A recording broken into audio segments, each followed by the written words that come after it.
لقد خلقنا الإنسان في أحسن تقويم আল্লাহ বলতেছেন নিশ্চয় আমি মানুষকে সবচেয়ে সুন্দর করে বানাইছি সুবহানাল্লাহ। এই কথাটা বলার আগে আল্লাহ 4টা কসম খাইছেন। ওই কসমগুলি এখন আমি আলোচনার বিষয় না। এই আল্লাহ মানুষ যে সুন্দর এই কথাটা বলার আগে আল্লাহ 4টা জিনিসের কসম খাইছেন। 4টা জিনিসের কসম খাইয়া এরপরে আল্লাহ বলতেছেন লাকাদ খালাকনাল ইনসানা ফি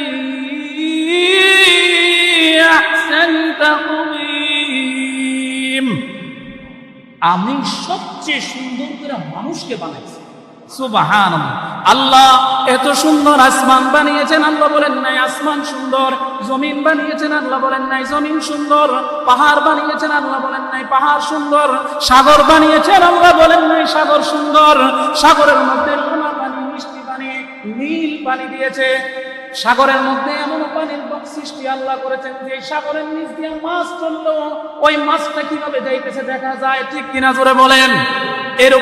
এরকম সাগরও আল্লাহ বানিয়েছেন, কিন্তু আল্লাহ বলেন নাই সাগর সুন্দর। আল্লাহ বিড়ালের বাচ্চা বানিয়েছেন, কত সুন্দর কিউট বিড়াল। বিড়ালকে মেয়েরা কোলে নেয়, মানুষে কোলে নেয়, আদর করে। তুতা পাখি, ময়না পাখি, টিয়া পাখি এদেরকে আল্লাহ বলেন নাই সুন্দর। কুকুরের বাচ্চা, বিদেশি কুকুরের বাচ্চা, খরগোশের বাচ্চা, পুরা শরীরের লোম কত সুন্দর লাগে। ময়না পাখি, টিয়া পাখি কথা বলে কত সুন্দর লাগে, কিন্তু এদের কাউকে আল্লাহ বলেন নাই যে তোদেরকে সুন্দর করে বানাইছি। বরং আল্লাহ মানুষের ব্যাপারে বলছে লাকাদ খালাকনাল ইনসানা ফি আহসানি তাকওয়িম। আমি মানুষকে সবচেয়ে সুন্দর আকৃতি দিয়ে সবচেয়ে সুন্দর করে মানুষ বানাইছি সুবহানাল্লাহ। জোরে কম, জোরে কম। সবচেয়ে সুন্দর করে মানুষ বানাইছি। আসমান ও মানুষের জন্য, জমিন ও মানুষের জন্য, সমুদ্রের মাছ ও মানুষের জন্য। অন্য আয়াতের মধ্যে আল্লাহ বলেন ওয়ালাকাদ কাররামনা বানি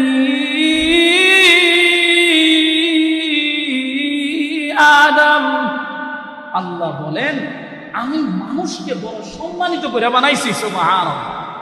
এই মানুষের মধ্যে সবচেয়ে উত্তম মানুষ হইল নবীরা, এরপরে হইল কি উলামায়ে কেরাম, আলেমরা। আল্লাহ যার মধ্যে আসমানি ইলম দিয়েছেন, শরীয়তের জ্ঞান দিয়েছেন, অর্থাৎ দ্বীনের ইলম শিখে সে আলেম হয়েছে। ওই আলেমও যদি তার ইলম অনুযায়ী না চলে তাকেও দুনিয়ার কোনো মানুষ প্রকৃত আলেম বলে না, ঠিক কিনা জোরে বলেন। এই জন্য প্রকৃত আলেম যে সেই হইল নবীদের উত্তরসূরি সুবহানাল্লাহ। আর যে হাদিস আমি আপনাদের সামনে তেলাওয়াত করেছি, আল্লাহর নবী বলেন কুন আলিমান, হয় তুমি আলেম হও, আও মুতাআল্লিমান, না হয় আলেমের ছাত্র হও, আও মুস্তামিআন, না হয় আলেম যা বলে তা তুমি শুনে শুনে তুমি আমল করো, আও মুহিব্বান, অন্তত এই 3 কোয়ালিটির কোন কোয়ালিটির মধ্যে যদি না থাকতে পারো তাহলে আও মুহিব্বান, আলেমকে মুহাব্বত করো। এই 4 প্রকারের যে কোনো একটা প্রকার তুমি গ্রহণ করে নাও, নিজের মধ্যে ধারণ করো।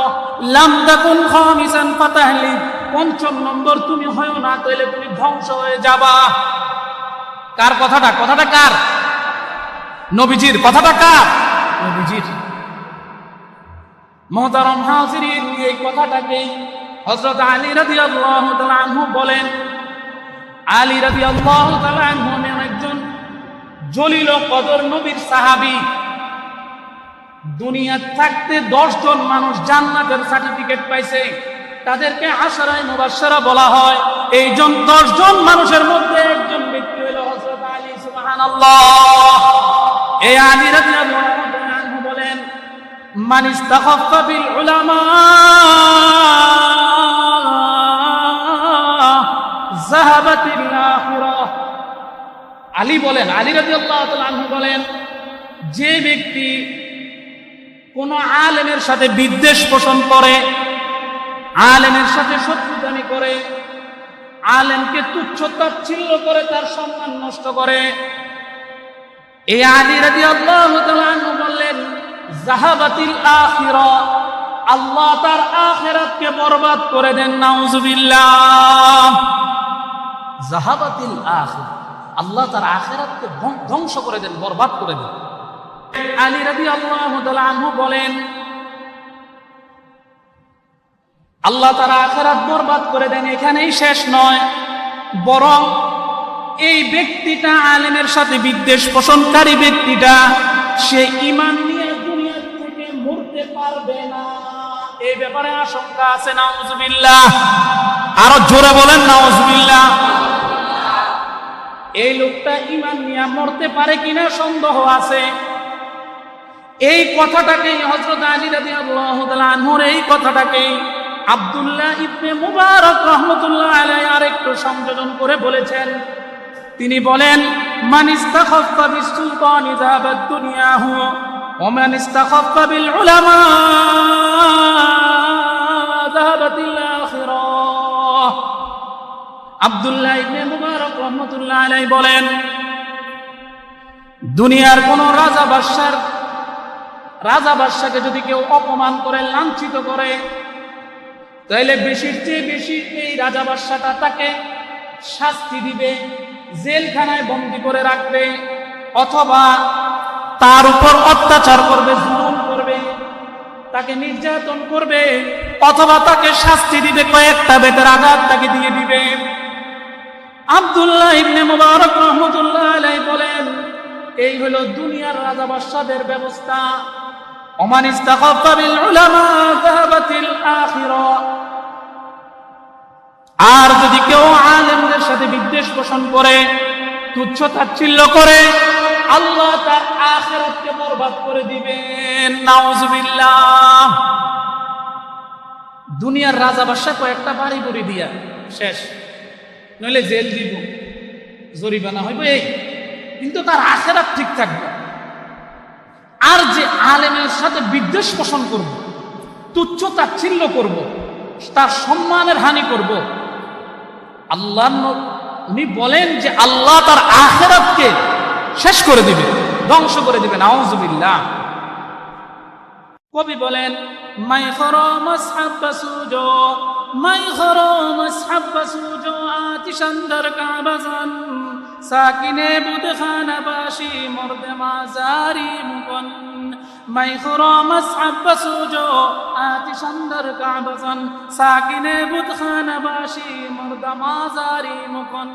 মাই খরো মাসহাব বাসুজো, কবি বলেন, তুমি মদ পান করো, মাসহাব বাসুজো, কোরআনের মধ্যে আগুন লাগিয়ে কোরআন জ্বালিয়ে দাও, আতাশান্দার কাবাজান, কাবাগরের গিলাফের মধ্যে আগুন লাগিয়ে কাবাগর পুড়িয়ে দাও। এগুলি ছোট গুনাহ না বড় গুনাহ? জোরে বলেন, কথা বলেন না। জোরে, ছোট গুনাহ না বড় গুনাহ? বড় গুনাহ। মাই খরু মাসহাব বাসুজো, আতিশান্দার কাবাজান, সাকিনে বুদখানা বাসি, অথবা মূর্তির পূজা করে সেই মূর্তিকে আবার জ্বালিয়ে দাও। মূর্তি পূজা ছোট গুনাহ না বড় গুনাহ? এটা মনে হয় ছোট গুনাহ। আপনারা পিছনের মানুষ কথা কন না কে? মূর্তি পূজা ছোট গুনাহ না বড় গুনাহ? আল্লাহ বলেন, ইন্নাশ শিরকা লাযুলমুন আযীম, শিরক সবচেয়ে বড় গুনাহ। নাউজুবিল্লাহ। আল্লাহ আমাদেরকে শিরক থেকে হেফাজত করুক, সকলে বলে আমিন। এই কবি বলেন, সাকিনে বুদখানা বাসি, তুমি মূর্তি পূজা করো, হারাম কবিরা গুনাহ করলা। এরপরেও কবি বলেন এগুলি সব ছোট গুনাহ। কবি বলেন এটি তারপরেও কি ছোট?